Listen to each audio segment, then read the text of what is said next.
So again, our topic dito sa training na to is how to blog and actually make money. Paano mo ba gagamitin yung iyong impact instrument blog to make money or to earn money by selling products or by offering affiliate products.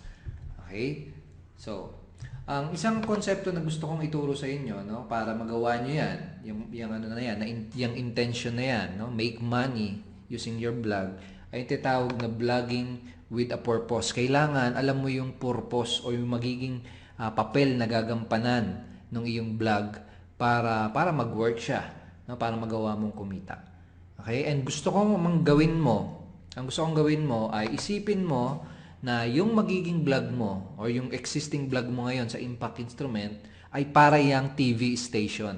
Sino sa inyo nakapanood na ng TV once in their life?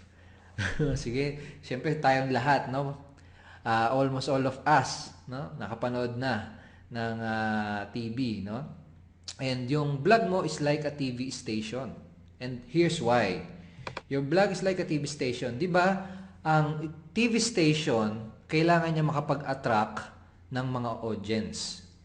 Okay? At ginagawa nila yon, they do it by using TV shows, no? Yung mga napapanood natin sa TV, yung mga game show ng Itbulaga, 'di ba? May mga game shows diyan. And ginagawa din nila yon using teleseries, telenovelas, no, yung mga balita, etc. Yun yung way na ginagamit nila para makapag-attract ng mga audience. Tapos, kapag nanonood na yung mga audience na yon sa TV station nila, because of the TV shows, dun nila papakitaan ng mga advertisements yung mga nanonood. And that's how they make money. Dun sila kumikita ng pera, na binabayaran sila ng mga company na nag-advertise sa kanila. Parang ganyan yung magiging purpose ng iyong vlog, no? Paano mo gagawin 'yon? Ganito lang, napakasimple. Yung vlog mo, syempre kailangan din makapag-attract niyan ng mga readers and visitors. 'Di ba? At magagawa mo 'yon by using content. No, ano yung mga content? Yun yung mga posts, yun yung mga articles, yun yung mga videos na ipapublish mo sa iyong blog. Pagkatapos, kapag ando na sila sa blog mo, no, pag meron ka ng mga readers, no, doon mo na pwedeng i-expose o doon mo na sila pwedeng pakitaan at i-introduce sa iyong mga offers. Siyempre, doon sa mga offers mo, doon sa mga products na binibenta mo, doon sa mga service na inaalok mo, doon sa mga affiliate products na pinopromote mo, doon ka kikita ng pera, 'di ba? Pag may bumili na. Okay? Doon ka actually kikita kapag meron nang bumili. Okay? Pero gagamitin mo lang yung blog again to attract readers, and magagawa mo yon using your content. Okay? So, kung i-compare natin siya sa TV station, ganyan lang siya, napakasimple. TV station, meron silang audience. Ikaw, yung blog mo, merong readers and visitors. Yan yung equivalent niyan. Okay? At magagawa mo mong ma-attract yung audience mo using blog content. Sa TV naman, ginagamitan nila ng TV shows. Okay? And then sa TV, they make money using advertisement, and ikaw by selling your offers. Okay, so ngayon, ang first na question na gusto kong isipin mo at sagutin mo, no, ay ito. What are you going to offer your readers and visitors for you to make money? Ano yung i-offer mo sa mga taong bibisita later sa iyong blog para magawa mo kumita ng pera? No, kailangan meron kang ibebenta, something to promote, something to offer. No, kasi kapag pinapapunta mo lang sila sa blog, no, wala ka namang i-offer, wala ka namang products na i-recommend sa kanila, hindi ka talaga kikita. Actually, yun yung isa sa mga big mistake na nagawa ko nung nagsisimula pa lang ako. Vlog lang ako ng vlog, wala akong ino-offer, wala akong binibenta. Siyempre, hindi ako kumita. So ikaw, ano yung i-offer mo? If you are part of any affiliate program like Unity Network, pwede kang mag-start doon. Kaya naman, pwede kang pumunta sa mga affiliate websites, no? Na at hamanap ka doon ng ano, no, ng mga products na ipopromote. Kaya naman kung mayroon kang service, no? Kung mayroon kang service na gustong i-offer, for example,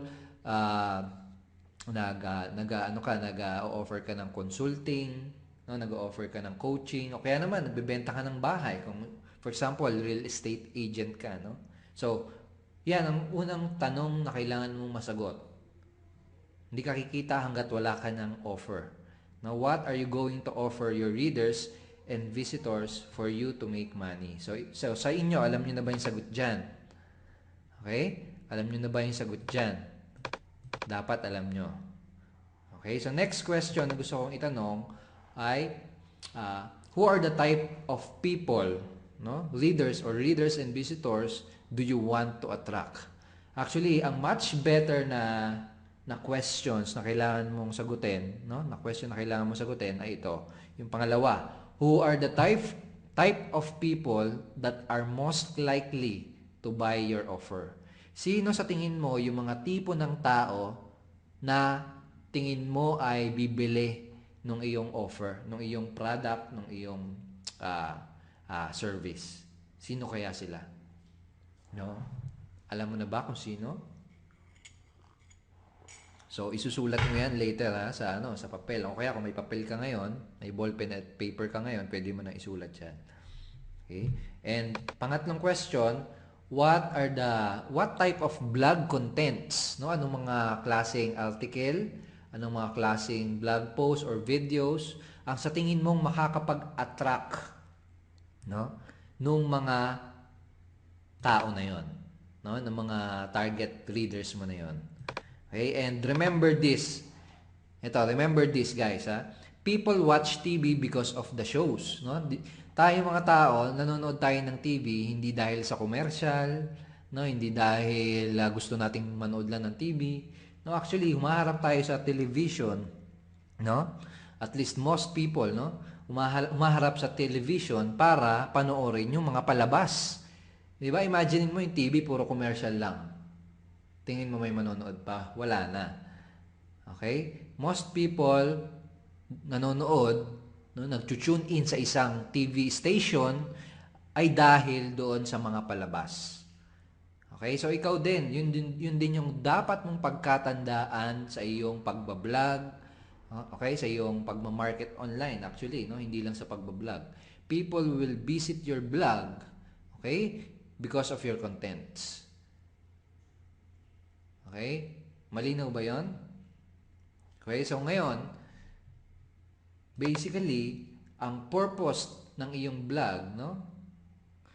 Kung magiging kung i-adapt mo na yung blogging with a purpose na concept, ay ito dapat yung palagi mo tandaan. The purpose of your blog is to attract the people who are most likely to buy your offers.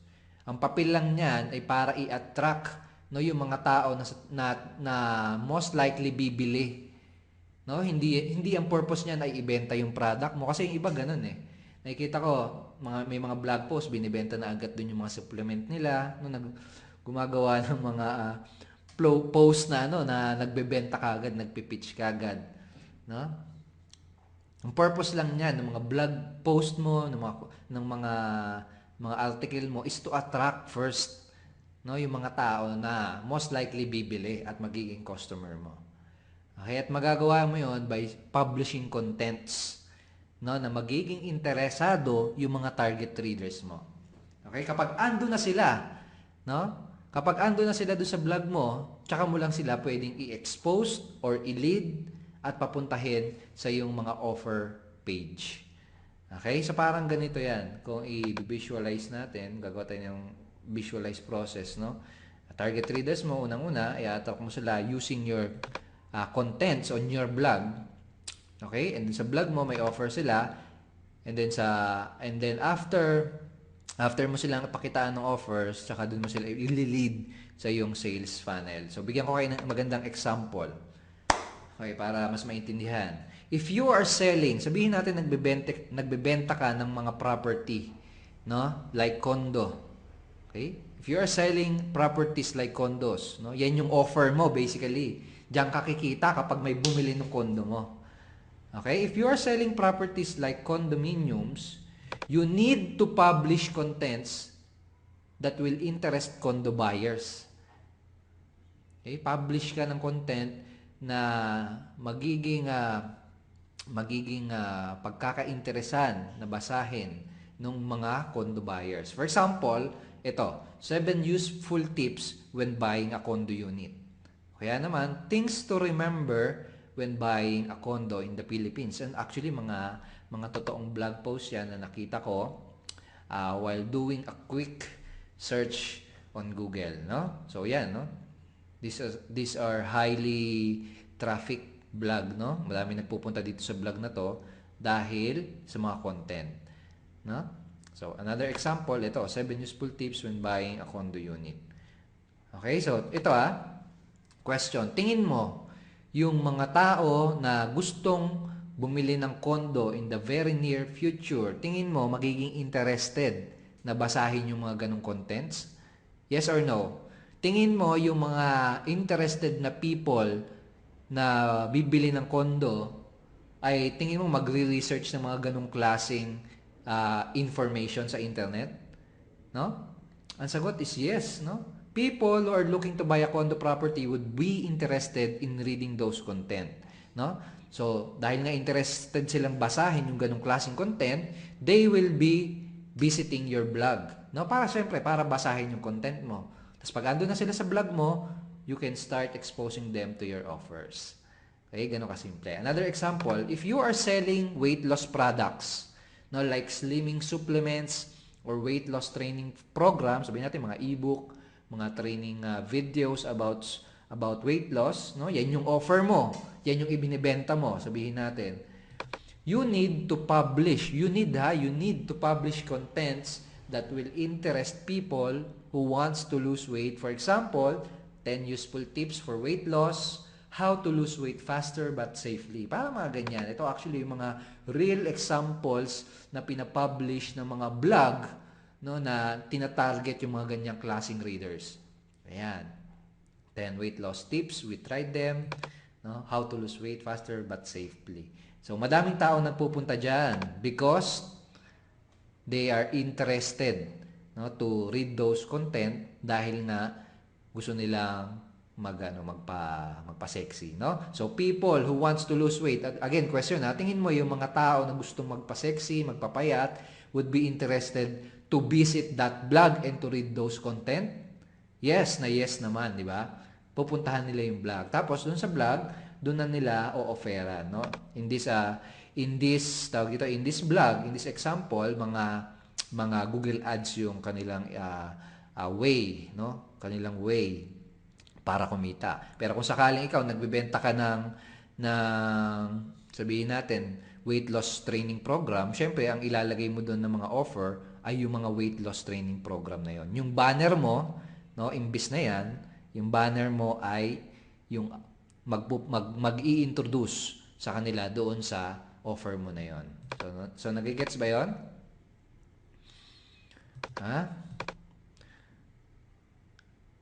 First time attending. Okay. So next example, if you are selling a BizOp or business opportunity or make money online program, so mga online MLM, basically yan yung offer mo. Yan yung i-offer mo para kumita ka ng pera, di ba? If you are selling this type of offer, no, you need to publish contents that will interest people who wants to make money with an online business.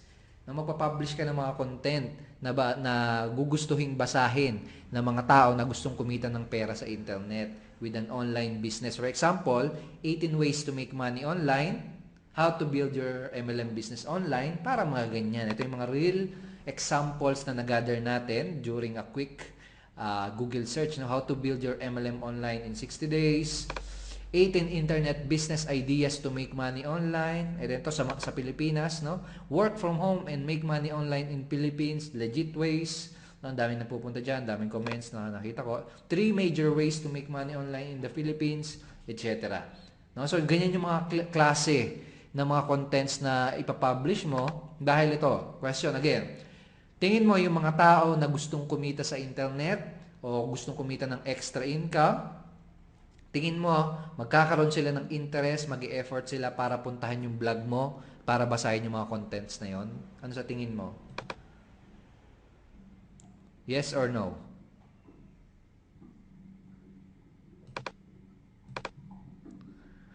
Sige nga. Siyempre, yes.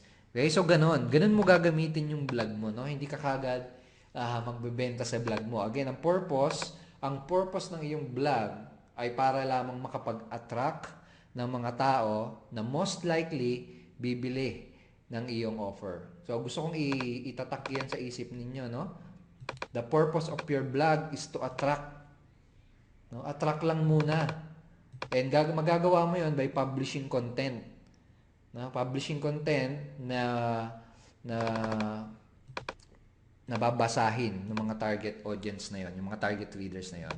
And pag nasa vlog na sila, doon mo na sila i-expose, doon mo sila ililid sa iyong mga offer.